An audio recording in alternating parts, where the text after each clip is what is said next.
நீரின்றி அமையாத உலகு யார் யாருக்கும் வானின்றி அமையாத ஒழுக்கு என்று வள்ளுவர் பெருந்தகை சொல்லியிருப்பதைப் போல இந்த வானம் பொழியவில்லை என்று சொன்னால் இந்த பூமி நிலையாக இருக்காது.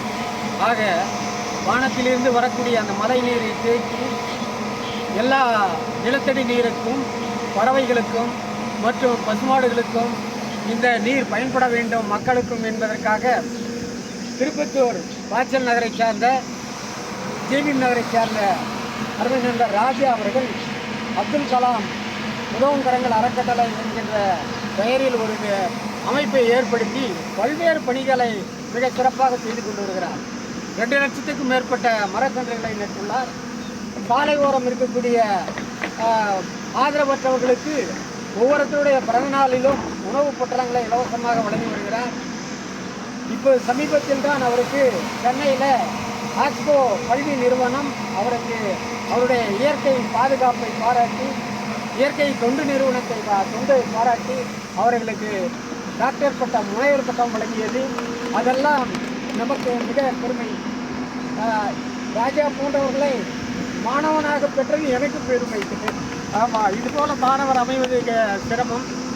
மிக சிறப்பாக இந்த பணியை எந்த விதமான நாம் கொடுக்கின்ற காசு பழுது அடையாமல் அந்த சுயநலத்துக்காக ஒரு பைசா கூட பயன்படுத்தாமல் கொடுக்கின்ற காசை அந்த என்ன காரியத்துக்கு வாங்குகிறாரோ அந்த காரியத்தை சிறப்பாக செஞ்சு கொடுக்கிறார்கள்.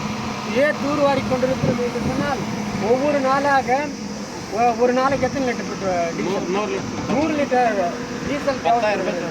அப்போ 100 லிட்டர் டீசலும் இந்த பொதுமக்களையும் இதுபோல தொண்டு நிறுவனங்களையும் நல்ல உள்ளம் படைத்த நண்பர்களையும் நம்பிதான் இந்த காரியத்தை செய்கிறார்கள். ஆக இன்றைக்கு நம்முடைய கிரிக்கெட் டீம் டிபிடி 11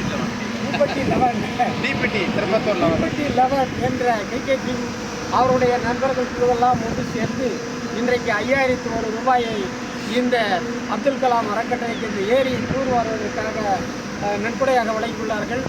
அவர்களை பாராட்டி அவர்கள் மேலும் வளர்ந்து எல்லா வளமும் எல்லா நலமும் பெற்று இன்னும் சிறப்பாக தொண்டு செய்ய வேண்டும் என்று இந்த நல்ல நேரத்தில் அவர்களை வாழ்த்தி ராஜாவும் சிறந்த அவர் அது மட்டும் இல்லை, தன்னுடைய உடல் பொருள் ஆவி தன்னுடைய உடலையே கிருஷ்ணகிரி ஹாஸ்பிட்டலுக்கு தானமாக கொடுத்துட்டார்.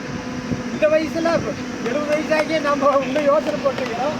அப்படி உச்சந்தலையிலிருந்து உள்ளங்கால் வரை ஒரு சேவை மையமாக இருக்கிறது. அது மட்டுமல்ல, அவருடைய குடும்பத்தையும் அவருடைய மகன் கூட இந்த தொண்டு நிறுவனத்தில் செயல்பட்டு வருகிறார்கள். அவருடைய துணைவியார் உதவியாக இருக்கிறார்கள். ஆகவே அந்த குடும்பமே ஒரு சிறந்த சேவையை செய்து கொண்டு வருகிறது. அவருக்கு இறைவனுடைய அருளும் இயற்கை அருளும் பரிபூர்ணமாக கிடைத்து எல்லா வளமும் எல்லா நலமும் பெற்று நீண்ட ஆயுள் நிறைந்த செல்வம் உயர்ந்த புகழை பெற்று இன்னும் பல்லாண்டு காலம் பல கோடி 100 ஆண்டு காலம் அவர் வாழ்ந்து இந்த தொண்டை செய்ய வேண்டும் என்று இறைவனை பிரார்த்திக்கிறோம். நன்றி, வணக்கம்.